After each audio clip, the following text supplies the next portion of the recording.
Welcome to Beyond the Glow, a Clear Essence skincare podcast, your go-to source for radiant, healthy skin. At Clear Essence, we specialize in scientifically formulated skincare designed for melanin-rich skin, tackling concerns like hyperpigmentation, acne, and uneven tone. Stay tuned as we share expert tips, product spotlights, and real skincare solutions. Please make sure to rate us 5 stars on Spotify and like the video on YouTube. This helps us reach more like-minded skincare lovers just like you. So welcome back to the Clear Essence podcast. I'm so glad to have you here once again. We're about to have an incredible conversation with Mr. Melvin Stringer, who is a sales consultant to Clear Essence. We've been wanting to get him on forever, and I'm just so excited to have this conversation. Mr. Melvin, welcome to the podcast. Well, thank you, Dara. How are you today? I'm doing great. So happy to have you on here. You work as a sales consultant for Clear Essence. You worked sort of on the broker side of things. What key lessons have you learned about what moves the Black beauty industry or the Black beauty market in the United States? Well, the Black beauty market has evolved over a period of time that I have been in the business. And I started in the Black beauty care industry in July of 1975. So I'm coming up on 50 years in this.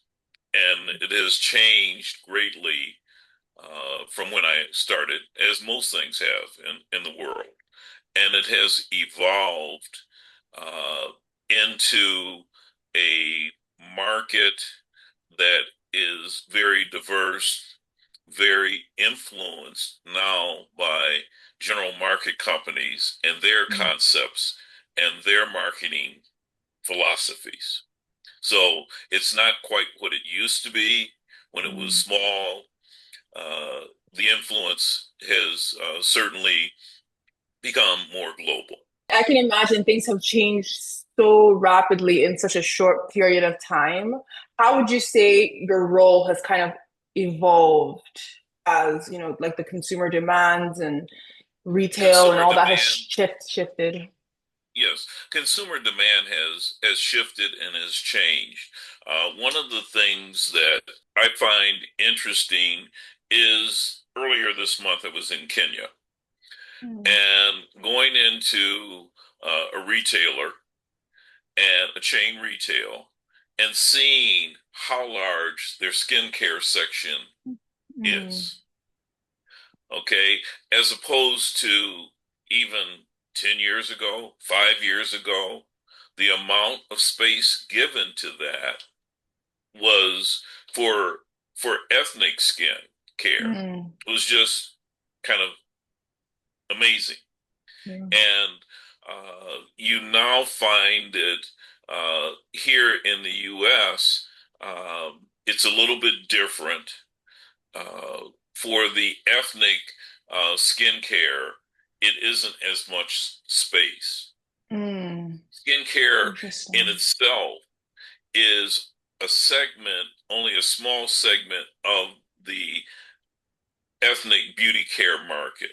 Right. Now, one of the things that is starting to transpire, although skin hasn't been pushed into that, is how Walmart is now merchandising the ethnic hair care section. It's no longer the ethnic, it's multicultural, whatever term that they want to use. And so in stores that have a heavy African American footprint, they are putting together other brands in there. And that's where the general market influence comes in. Because when you start having a P&G and a Unilever putting their products in that section with the idea of drawing more people and getting multiple types of sales, and because we are a multicultural market, then you're going to have a changed environment. In the skincare, it's still there, but kind of squeezed down. And now you'll start finding fewer melanin items. It's changed, and it's Mm, made a difference in what the consumer is going to see in a right. chain store. So now that means the business is going to shift to the OTC or slash beauty and barber supply store, the independent retailer becomes Mm. more important, not only for hair care, but also for skin care.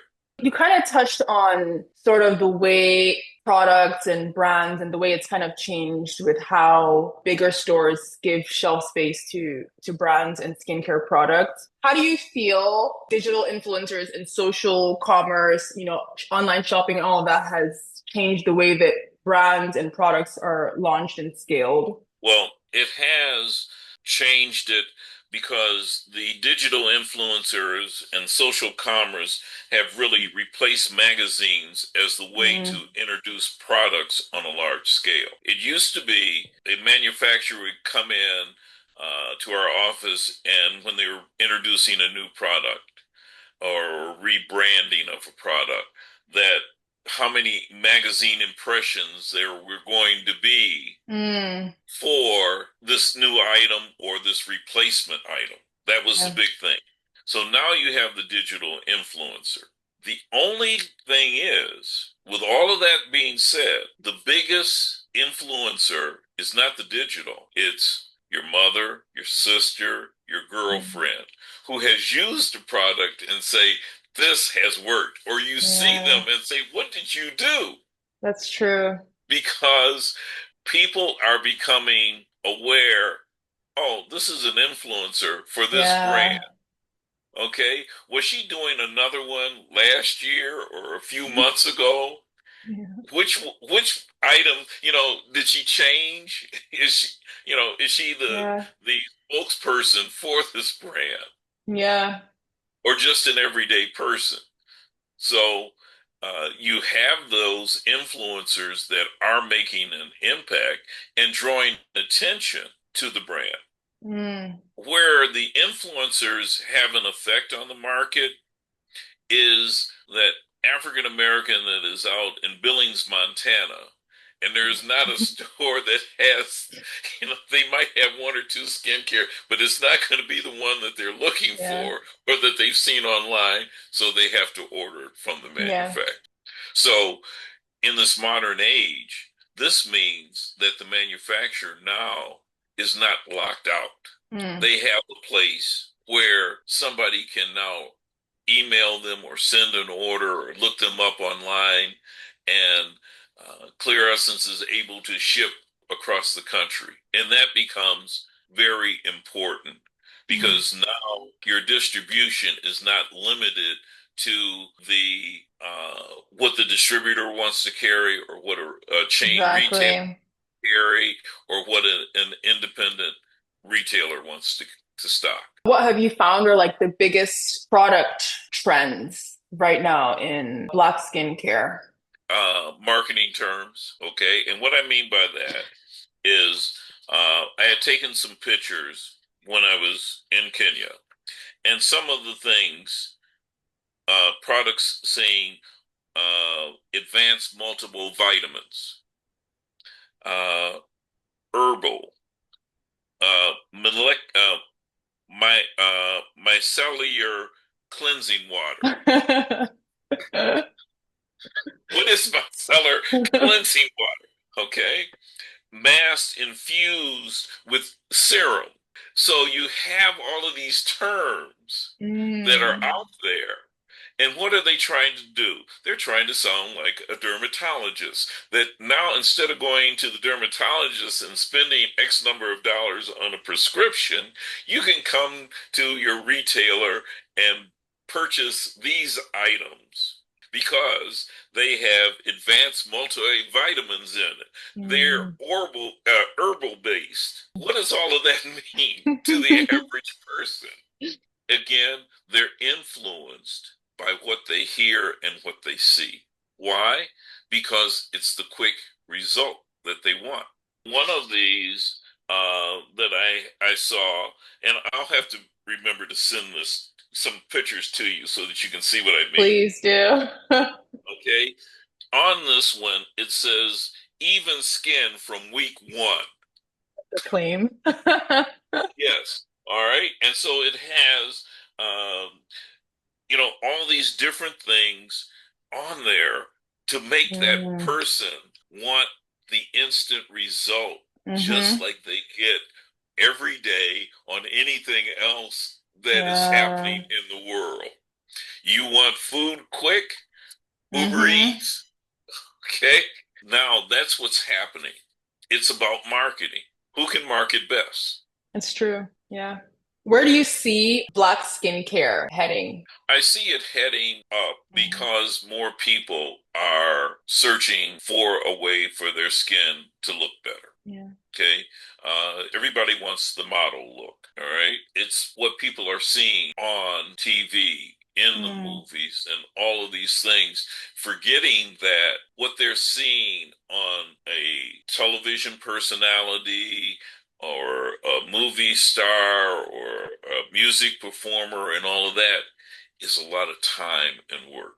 But people are going to still continue to try and do that.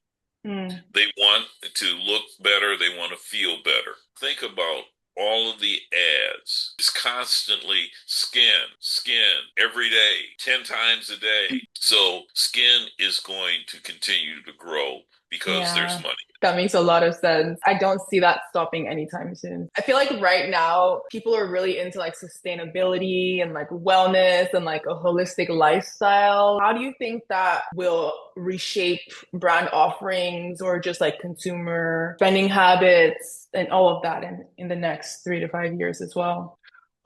Once again, it comes down to marketing, how it's marketed, Mm, uh, mm, because there's only so many products, there's only so many combinations. that's true. And the thing is, the products that have been out there for years and have worked, Mm. other than slight tweaks to them, are going to still be the ones. Wow. That makes so much sense. As you're saying that, I'm just like thinking about how susceptible I am to marketing because that makes so much sense. There's only so many ways you can flip it. And so beyond that, it then becomes a marketing thing. That makes so much sense. Yes, because it's really just down to preference. Unless Yeah. a product stops working for you, okay? Unless the marketing can convince you that you're going to be more beautiful or more handsome than you already are. Mm, But you still have those that the younger generation that is coming along that wants to achieve certain things. But the market will continue to grow because it's going to be in front of us so yeah. many times. And whether it's using shea butter or cocoa butter or, just other types of things, Mm, then it's not going to change. I see black hair and skincare continuing to grow, but a slower pace also because mm, the price of goods are continuing to increase. Okay. So now people are going to have to make choices. That's where the old reliables may come in. Am I going to do $15 or am I going to do $8? And again, the person that has the disposable income is going to take the $15 one. And it may not work any better than the $8 one.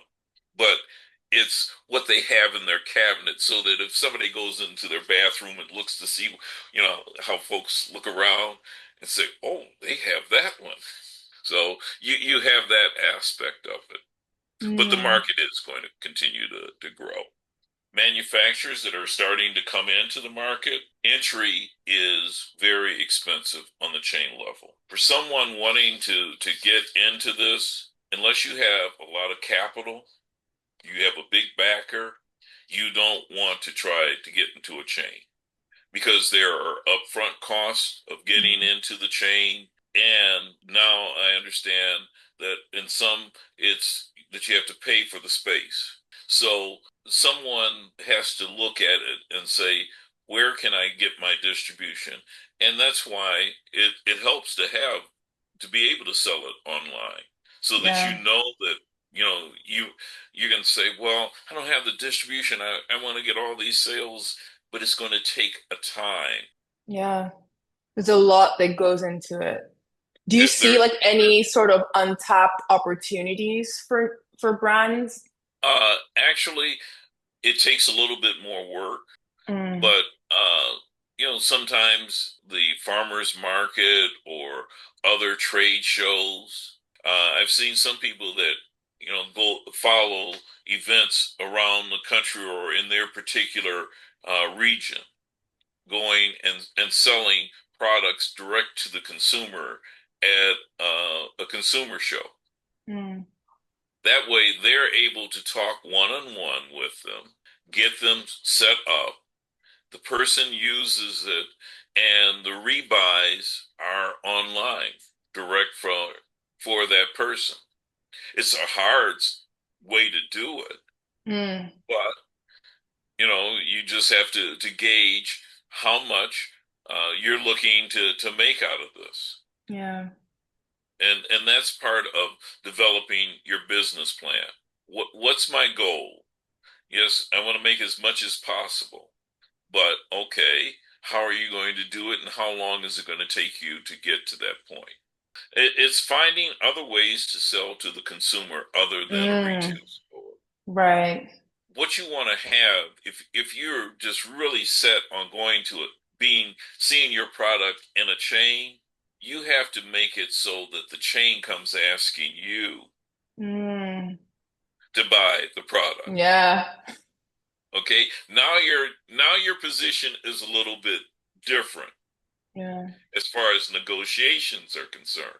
Okay. And that's where someone like me comes in to help a person get an introduction into a chain that they may be working with or a distributor or something like that, and getting someone who is new into the market, helping them navigate.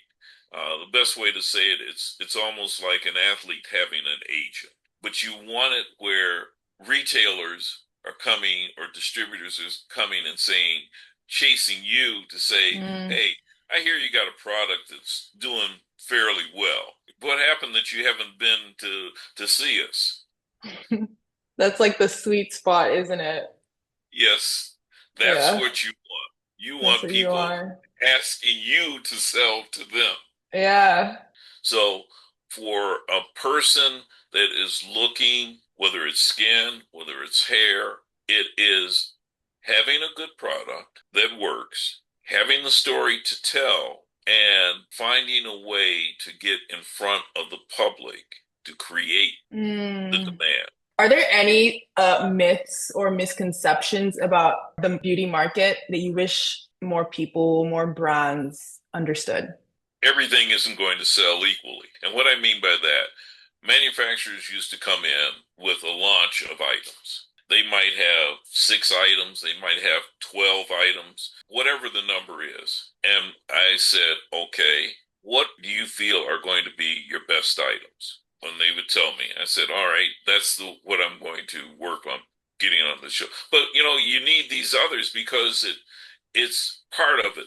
I said, Mm. number one doesn't sell the same rate as number six Mm. or number 12. There is a beginning, there's a leader, and there's somebody at the end. I want to be able to have the leaders out there and people buying that and the shelf becomes empty, then bringing something else on rather than putting 6 items out there and only 2 sell. Yeah. That way, it doesn't look like, oh, that line didn't do anything Mm. because 2/3 of it did not sell. Yeah. So it is understanding that concept. Everything isn't going to sell equally. One of the things that I've started doing when I'll visit a store with Clear Essence, I take some tape, and I take a sample of one of the soaps and tape it onto the product, getting somebody interested in another item. We have to understand, how do we tell a story when we're not there? We have to have something that's not going to be in the way of product, but that can tell the customer, help them out. If you help that customer find a solution to their problem, they're going to come back to you. Yeah. What you said is just perfect, where you're boiling it down to problem, solution, right? Yes, This is how I can help you. And then it just becomes such a organic relationship because you're providing something that the person needs, really. yes. I feel like you've dropped so much gold, so much gems on this conversation. Just to end it, what final piece of advice would you give to listeners who want to, make their mark in this industry?